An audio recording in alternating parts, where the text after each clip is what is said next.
19 दिसंबर 1971 दिल्ली में एक घर है जहां जंग खत्म होने की खबर के बाद जश्न तो नहीं पर एक बेचैन सा इंतजार है।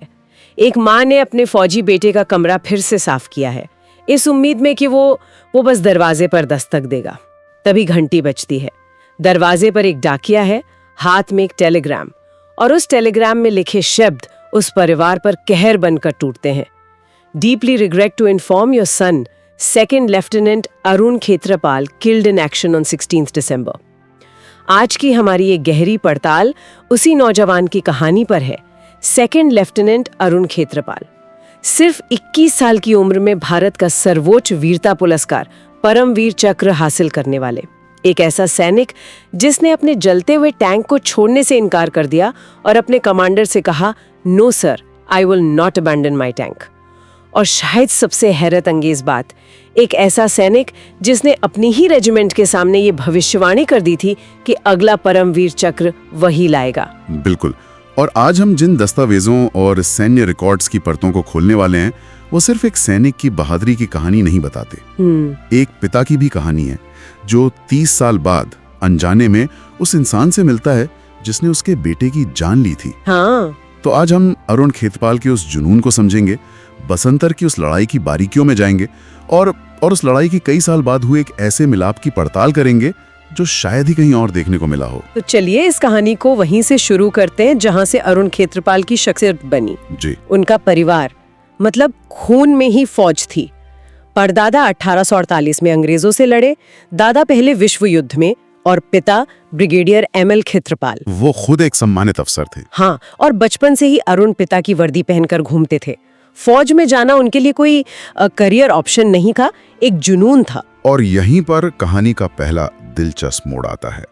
उनके पिता ब्रिगेडियर खेत्रपाल वो चाहते थे कि बेटा इंजीनियर बने। उन्होंने अरुण को आईआईटी के लिए तैयार किया और अरुण ने एंट्रेंस एग्जाम पास भी कर लिया था। उस दौर में आईआईटी में सीट मिलना तो बहुत बड़ी बात थी। बहुत बड़ी। लेकिन अरुण ने अपने परिवार से साफ कह दिया, पापा मैं आपकी तरह फौज में जाना चाहता हूँ।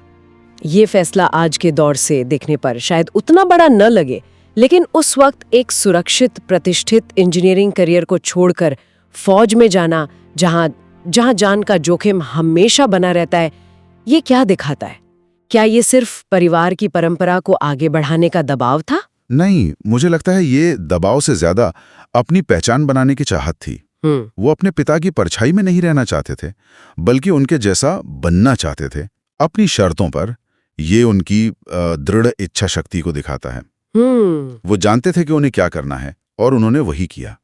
परिवार ने भी उनके इस इच्छा का सम्मान किया। और फिर वही हुआ जो वो चाहते थे। एनडीए, फिर आईएमए, और जून 1971 में उन्हें कमीशन मिला 17 पूना हॉर्स में, जो भारतीय सेना की सबसे पुरानी और सबसे सम्मानित आर्मर्ड रेजिमेंट्स में से एक है। हाँ। और जब कोई नया ऑफिसर अपनी यूनिट ज्वाइन करता है तो उसके स्वागत में एक डाइनिंग इन सेरेमनी होती है। अरुण के लिए भी हुई, और उस रात जो हुआ वो उनकी रेजिमेंट में आज भी सुनाया जाता है। हाँ, ये किस्सा तो वाकई कमाल है। सेरेमनी में एक परंपरा होती है टोस्ट रेस करने की। अरुण को टोस्ट रेस करने के लिए कहा गया। उन्होंने पहला टोस्ट 1965 युद्ध के परमवीर चक्र विजेता लेफ्टिनेंट कर्नल तारापुर के नाम किया, जो शहीद हो गए थे। अच्छा। सबने ड्रिंक ली, लेकिन फिर अरुण दोबारा खड़े हुए, अपने कमांडिंग ऑफिसर से अनुमति मांगी और कहा, मैं एक दूसरा टोस्ट भी रेस करना चाहता हूं, सेकंड लेफ्टिनेंट अरुण खेत्रपाल के नाम, क्योंकि अगला परमवीर चक्र मैं लेकर आऊंगा। ये बात सुनने में तो थोड़ी फिल्मी लगती है। क्या 21 साल के एक लड़के का सबके सामने ऐसा कहना सिर्फ एक जोश था, या इसके पीछे कोई गहरी सोच थी? बिल्कुल। कोई भी इसे बचपना या घमंड समझ सकता था। बिल्कुल समझ सकता था, लेकिन सैन्य मनोवैज्ञानिक मानते हैं कि इस तरह की घोषणाएं ये खुद को मानसिक रूप से तैयार करने का एक तरीका होती हैं। अच्छा। इसे पब्लिक कमिटमेंट कहते हैं। जब आप सबके सामने कोई वादा करते हैं तो उसे निभाने का दबाव और संकल्प दोनों कई गुना बढ़ जाता है। ये सिर्फ जोश नहीं था, ये खुद के लिए एक स्टैंडर्ड सेट करना था, एक लक्ष्य तय करना था।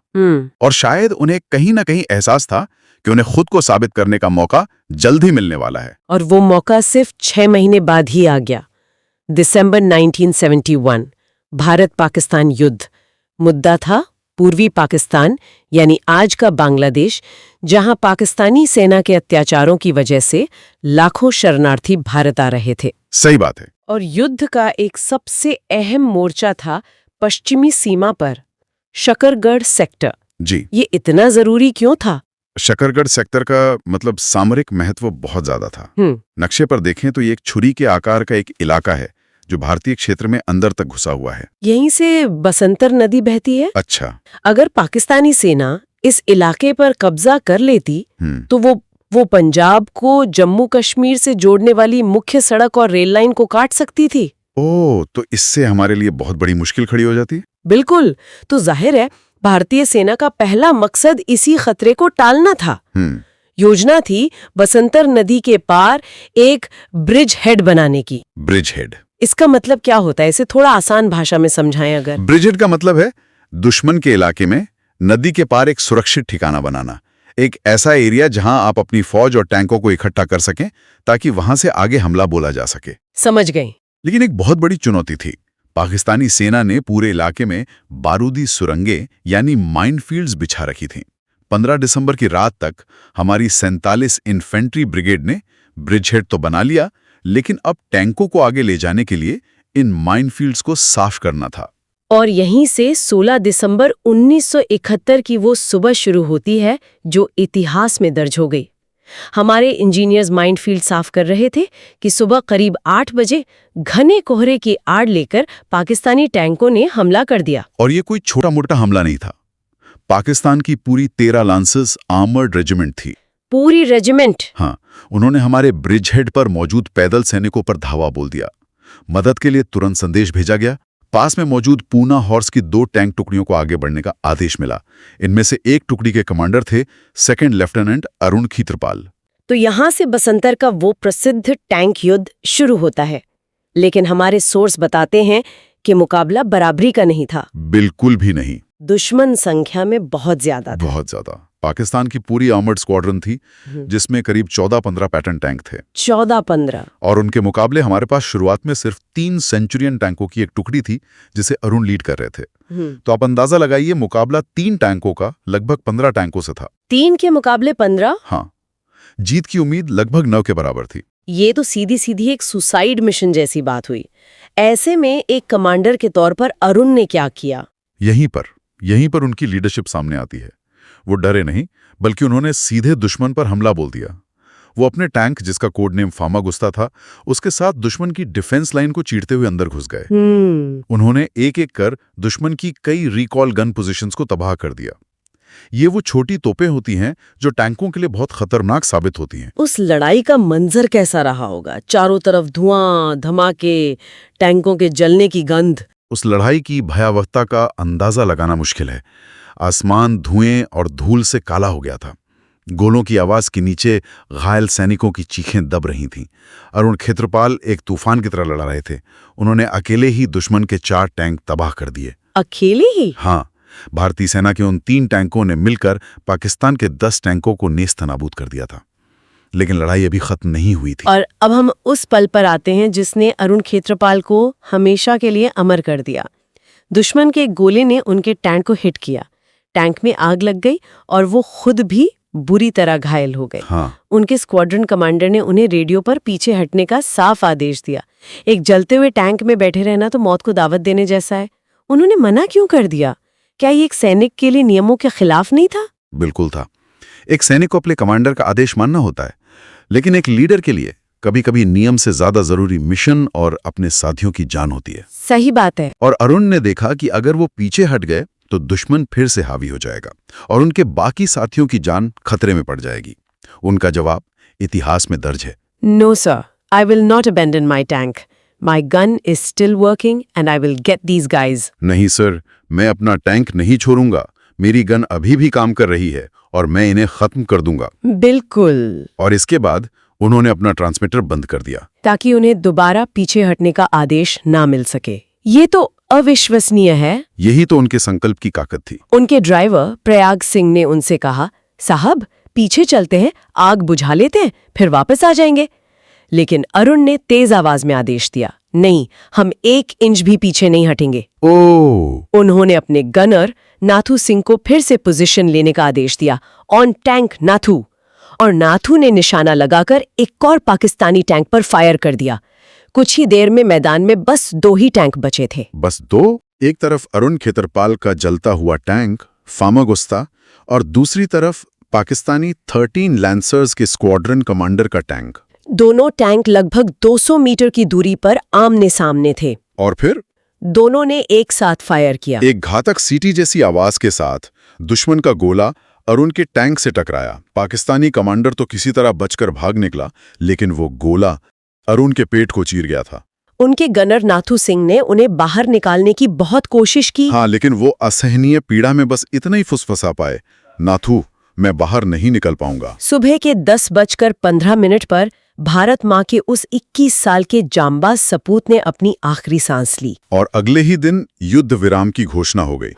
बसंतर के उस लड़ाई में अरुण खेतरपाल की बहादुरी की वजह से पाकिस्तान के 40 से ज्यादा टैंक तबाह हुए थे। और उनकी भविष्यवाणी सच हुई थी। उन्हें मरणोपरांत भारत के सर्वोच्च वीरता पुरस्कार परम वीर चक्र से सम्मानित किया गया। ये कहानी यहीं खत्म हो सकती थी। हाँ, एक हीरो की शहादत की एक असाधारण कहानी। पर जैसा आपने शुरू में कहा था, इस कहानी का एक और सिरा है जो 30 साल बाद जुड़ता है। साल 2001 अरुण के पिता 81 वर्षीय ब्रिगेडियर ML खेत्रपाल पाकिस्तान में अपने पुश्तैनी गांव सरगोधा जाने का फैसला करते हैं। वो लाहौर में एक रिटायर्ड पाकिस्तानी अफसर ब्रिगेडियर ख्वाजा मोहम्मद नासिर के मेहमान बनकर उनके घर रुकते हैं। और वहां कुछ अजीब घट रहा था। ब्रिगेडियर खेत्रपाल को महसूस हुआ कि मेजबान परिवार का बर्ताव कुछ अलग है। उनकी बहुत ज्यादा आवभगत हो रही थी, जो सामान्य से कहीं ज्यादा थी। अच्छा। परिवार की औरतें उन्हें बहुत दया और सहानुभूति की नजरों से देख रही थीं। उन्हें कुछ समझ नहीं आ रहा था कि ऐसा क्यों हो रहा है। अपनी यात्रा के आखिरी दिन ब्रिगेडियर नासिर उन्हें अपने बगीचे में ले गए। माहौल में एक अजीब सी खामोशी थी। नासिर कुछ असहज लग रहे थे, जैसे कोई बहुत बड़ा राज बताना चाहते हों। उन्होंने हिचकिचाते हुए कहना शुरू किया, सर, कई सालों से मैं आपसे एक बात कहना चाहता था। मैं भी 1971 के युद्ध में लड़ा था। मैं पाकिस्तान आर्मी की 13 लैंसर्स का स्क्वाड्रन कमांडर था। हमने बसंतर की लड़ाई में पूर्णा हॉर्स का सामना किया था। कुछ देर की खामोशी के बाद नासिर ने जो कहा, उसे सुनकर ब्रिगेडियर खेत्रपाल के पैरों तले जमीन खिसक गई होगी। नासिर ने कहा, सर, मैं वही आदमी हूं जिसने आपके बेटे को मारा। ओहो, सोचिए उस पिता पर क्या गुजरी होगी। वो जिस इंसान के घर 3 दिन से मेहमान थे, वही उनके बेटे की मौत का कारण था। सोचकर ही रूह कांप जाती है। नासिर ने अपनी बात जारी रखी। उन्होंने उस लड़ाई का पूरा ब्यौरा दिया, ठीक वैसे ही जैसे हमने अभी चर्चा की। हाँ। उन्होंने अरुण की बहादुरी की तारीफ करते हुए कहा, आपका बेटा बिल्कुल चट्टान की तरह खड़ा हो गया था। वो अकेला ही हमारी हार का कारण बना। हम एक दूसरे से 200 मीटर की दूरी पर थे। हमने एक साथ फायर किया और दोनों के टैंक हिट हुए। किस्मत में लिखा था कि मैं बच जाऊं और अरुण ना बचे। आपका बेटा बहुत बहादुर था, सर। ब्रिगेडियर खेत्रपाल ने किसी तरह खुद को संभाला और बस इतना पूछा, आपको कैसे पता चला कि वो टैंक अरुण का था? नासिर ने बताया कि युद्ध विराम के बाद जब वो अपने साथियों के शव लेने गए, तो उन्होंने भारतीय सैनिकों से उस बहादुर ऑफिसर के बारे में पूछा था जिसने अकेले उनकी पूरी स्क्वाड्रन को रोक दिया था। अच्छा। तभी उन्हें अरुण का नाम पता चला। बाद में जब अरुण को परमवीर चक्र मिला, तब उन्हें पता चला कि वो महज 21 साल के थे। रात हो चुकी थी। लॉन में चांद की रोशनी फैली हुई थी। एक पिता जिसने अपना बेटा खोया था और वो सैनिक जिसने उनके बेटे को मारा था। दोनों खामोश बैठे थे। उस खामोशी में क्या कुछ नहीं होगा, गुस्सा, दुख, सम्मान। फिर ब्रिगेडियर खेत्रपाल अपनी कुर्सी से उठे। उन्होंने नासिर की नम आंखों में देखा, धीरे से उन्हें गले लगाया और फिर चुपचाप अपने कमरे में चले गए। ये सिर्फ माफी नहीं थी, शायद उससे कहीं ज्यादा थी, है ना? ये माफी से बहुत आगे की बात है। ये दुश्मनी पर इंसानियत की जीत थी। ये 2 सैनिकों के बीच का एक अनकहा सम्मान था। बिल्कुल। ब्रिगेडियर खेत्रपाल समझ रहे थे कि नासिर भी एक सैनिक था और अपना फर्ज निभा रहा था, ठीक वैसे ही जैसे उनका बेटा अपना फर्ज निभा रहा था। उस गले लगने में कोई शिकायत नहीं थी, बस एक साझा दुख था। युद्ध की विभीषिका का एक मौन स्वीकार था। ये लम्हा दिखाता है कि सोल्जर्स कोड ऑफ ऑनर यानी सैनिकों का सम्मान का नियम सरहदों से कहीं ज्यादा बड़ा होता है। अरुण खेत्रपाल की विरासत आज भी जिंदा है। वो सिर्फ एक बहादुर सैनिक नहीं थे, बल्कि उस जज्बे की मिसाल हैं जो मुश्किल हालात में भी हार नहीं मानता। सुनने में आया है कि उनकी कहानी पर निर्देशक श्री राम राघवन एक फिल्म भी बना रहे हैं जिसका नाम है 21, वो उम्र जब अरुण शहीद हुए। अगर हम इस पूरी कहानी को एक बड़े फलक पर देखें तो ये सिर्फ युद्ध की कहानी नहीं है, ये एक दिए गए वचन को निभाने की कहानी है जो अरुण ने अपनी रेजिमेंट से किया था। ये संघर्ष की उस मानवीय कीमत को समझने की कहानी है जो दोनों तरफ के लोग चुकाते हैं, और सबसे बढ़कर ये दुश्मनी के बावजूद सम्मान और मेल मिलाप की असाधारण संभावना की कहानी है। ये कहानी वाकई हमें एक गहरे सवाल पर सोचने को मजबूर करती है। युद्ध के मैदान में असली दुश्मन कौन होता है? क्या वो वर्दी वाला सैनिक जो सिर्फ अपने देश का आदेश मान रहा है, या वो विचारधारा जो उन्हें एक दूसरे के खिलाफ लड़ने भेजती है? और क्या साझा मानवता दुश्मनी की सबसे गहरी खाइयों को भी पाट सकती है?